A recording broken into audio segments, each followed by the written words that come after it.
What's going on, everybody? Welcome to Raider Zone Podcast, and we are back for another day of MMA bets, guys. This is going to be LFA 223. Guys, we have a lot of MMA content coming out. We're going to have a video and a live out later for UFC Fight Night in Qatar. We're going to have Cage Warriors out. And guys, obviously, we have LFA 223 coming for you guys. So if you guys are here for the first time, click that thumbs up, like the video, subscribe to the page.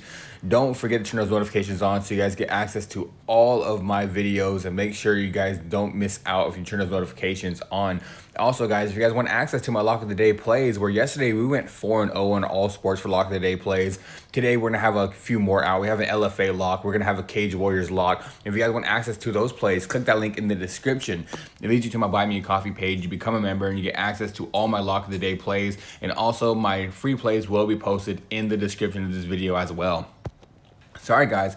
Let's get right into this video. First fight of the night is going to be Jake Woodley taking on Adlon Benson. This one, guys, I'm taking Jake Woodley. I think Jake Woodley's going to be able to get this fight to the floor, use his wrestling, drop a lot of heavy ground and pound, and probably end up getting a finish in that second or third round. He could get a decision victory, maybe because he doesn't have a lot of top control, but I don't think Benson has the ground game to actually keep up with Woodley. I think Woodley's going to be able to get to his legs really fast, shoot a double, take him down to the floor, and end up controlling this fight for the most part. Benson is very tall, but he doesn't have the sprawling capabilities to get down low before Woodley be able to get to that double leg. So I think Woodley comes in here, drops heavy ground and pound, and ends up finishing him in that second or third round. Decision victory is on the board, but I do believe Jake Woodley wins this fight pretty easily. So give me Jake Woodley.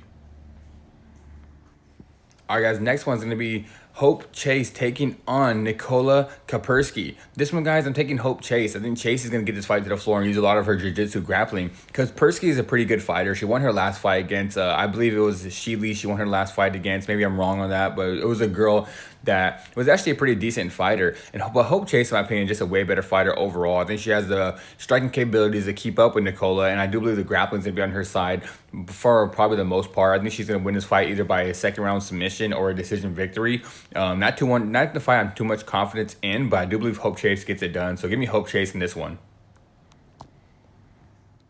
All right, guys, next fight is going to be Cole Alexanian taking on Tanner Tremblay. This one, guys, this is probably a 50-50 fight. The odds are a little more on Tremblay, but I do believe Cole is honestly a live underdog. If you guys want to take a shot on him, I think that might be a good bet. I mean, it's not what I'm picking. I'm not picking him. I'm taking Tanner Tremblay. I'm not a guy that goes for the value. I'm a guy that goes for who actually I think wins the fight. And I think Tanner Tremblay pulled this one off with a lot of his grappling, and his striking is pretty good as well. But I can see Cole winning. Like I said, the odds are kind of way off, in my opinion. To me, it's more of a 50-50 fight. If I had to make the line, I had Tanner Tremblay probably a minus 150, but he's over in minus 200. Favorite, I think, is about minus 230, minus 240. But I do think Tanner Tremblay gets it done. I think his striking is good enough to keep up with Cole, and I think his grappling is just way better overall. So I'm taking Tanner Tremblay. I think he gets it done in a close decision. It could be a split, but I'm taking Tanner Tremblay. Next fight, guys, Nick Eldridge taking on Sebastian Ruiz. This one, guys, I'm taking Eldridge, and I think he's going to come in here and end up winning this fight probably by a decision, but I think he's going to land the harder and more strikes, more of the volume. It's going to be a striking match, in my opinion. If anyone's going to get a takedown, it's going to be Eldridge, but I do believe this fight's going to be more on the feet. I think he's a better overall striker. I think his combinations are better, and the only reason why I'm not taking him by knockout is because Sebastian Ruiz is Peruvian. These Peruvians can take a shot, guys. If you know anything about Peruvian fighters, these guys can take a punch. They don't go down very easily. I've seen so many Peruvian fighters take a shot, and if it wasn't for that, I would be taking Nick Eldridge by knockout. But I do believe Ruiz is going to be able to take those shots, withstand the punches, and just show off he has a great heart and a great chin like a lot of these Peruvian fighters. So I'm taking Nick Eldridge. I think he gets it done by decision. Next fight, guys, Alex Morrow taking on RJ Harris. This one, guys, I am taking RJ Harris, the hammer. I think he's going to come in here and take Morrow down and end up landing some heavy ground and pound on him. I can see him getting this fight done by knockout via ground and pound, probably a second round. I don't think Alex Morrow has a takedown defense to stop Harris's takedowns.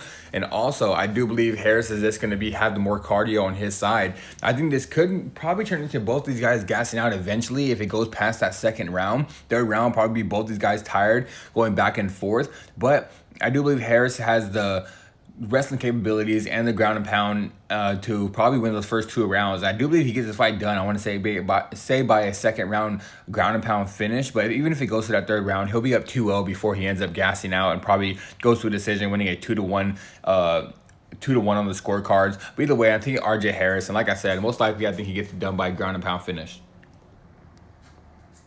All right, guys, next fight, Kevin Carrier taking on Kelton Sneeve. This one, guys, I'm taking Kevin Carrier. He's honestly a big underdog. He's over a plus 200 underdog. I do believe he gets this fight done. Kelton Sneeve's going to try to get this fight to the floor and probably use a lot of his jiu-jitsu. But I do believe if Kevin Carrier can keep his fight standing up, the levels of the striking is going to be on his side. Carrier is a very good wrestler as well, so Kelton Sneeve's not going to be able to take him down that easily. I'm a big fan of both these guys fighting. I've watched them fight for a very long time. I was watching Carrier when he was an amateur. I've made money on Kelton Sneeve a few times, especially in his last fight where the line was actually close and I didn't understand it. But I do believe Kevin Carrier is going to be able to withstand Kelton Sneeve's wrestling, keep his fight on the feet, and end up out-striking him, landing the harder strikes. I think Kevin Carrier could get this fight done by a knockout, but the pick I'm going to go with is probably a decision, a close decision, where Kevin Carrier is going to stop a lot of the takedowns, land more of the output on the strikes, and probably land more of the harder strikes to probably get him the close decision. So give me the underdog. Give me Kevin Carrier.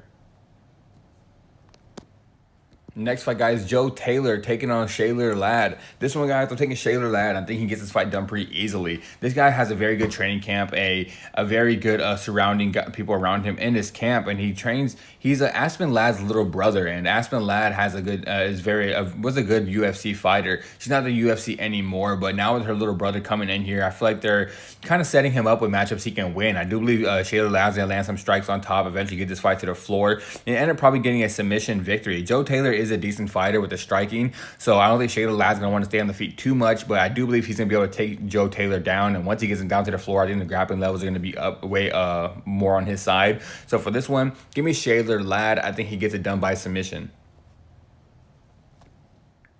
Next fight, guys, Farman Hazanov taking on Abdurrahman Fazilov. I think I said that name right, guys. But this one, I'm taking Hazanov. This is a squash match. Not too much I have to say about it. I think Hazanov's going to take this fight to the floor and winning this fight pretty easily with the ground and pound, or even if he wants to land the hard strikes on top. I do believe he's better everywhere. Like I said, it's a squash match. He's a minus 1,000 favorite. And honestly, I think he deserves it. I think he gets this guy out of there in the first round. So give me Farman Hazanov. All right, guys, next fight, Jade Sheely taking on Eileen David. This one, guys, I'm taking David. I think she gets this fight done. I want to say a submission. I think she's going to be able to take Sheely down and end up dominating with the grappling transitions. Sheely is a wrestler, so it's going to be hard for David to get this fight to the floor, but I do believe once she gets there, she's going to show off her jiu-jitsu really well. I think Sheely is a decent fighter, but she's very young, and she's taking on a girl in Eileen David, where David is trying to make that UFC push right now. She is a very good fighter, fighting out of a pretty good training camp, and like I said, the jiu-jitsu levels are on her side. I believe the striking is on her side as well. And I do believe once she mixes up the striking, she's going to be able to get to that takedown. And once she gets to the takedown, she's going to show a lot of that grappling transitions and probably end up submitting Sheely on probably want to say that second or third round. So for this one, give me Alini David. Next fight, guys, Kyle Pufal taking on Scuba Steve Collins. This one, guys, I'm taking Steve Collins. I think Scuba Steve gets his fight done pretty easily. I think he's going to land the hard strikes on top, eventually get to that double leg like he does, use that wrestling, end up on top of Kyle, end up landing some heavy ground and pound. I think Steve Collins wins this fight pretty easily, in my opinion. I don't think Kyle Pufal is better than him anywhere. I think the feet's going to be on Steve Collins. I think the cardio is going to be on Steve Collins. I think the wrestling's going to be on Steve Collins. So, in my opinion, I think this is probably an easy fight. He's a big favorite, and I think he deserves it. But give me Steve Collins. I think he gets his fight done probably by a finish, either by a knockout or a submission, however way he wants. I think Steve Collins is better. So for this one, I'm taking Steve Collins. All right, guys, next one, Jeff Creighton taking on Diego I think it's Bianchini. This one, guys, I'm taking Jeff Creighton, mainly because I like his nickname better. Jazzy versus Brazilian Bad Boy. I'm taking Jazzy for sure. Creighton, I'm just kidding, guys. Honestly, personally, I do believe Creighton's the better fighter. I think Creighton's going to land the probably harder strikes on the feet. I think this fight could be closer than the line says, but I do believe Creighton gets this fight done. I think he's a better striker. I think Bianchini's going to want to get this fight to the floor, but I think Creighton's going to be able to stop a lot of those takedowns. It could be a close fight, but in my opinion, I think Jeff Creighton just has a better cardio. After Bianchini gets those takedown stuff, I think he's eventually going to gas out, and I think that's where Jeff Creighton takes this fight over and probably those later rounds, and I'm knocking him out. I want to say, and that's probably late second or third round. So this one, co-main event, give me Jeff Creighton.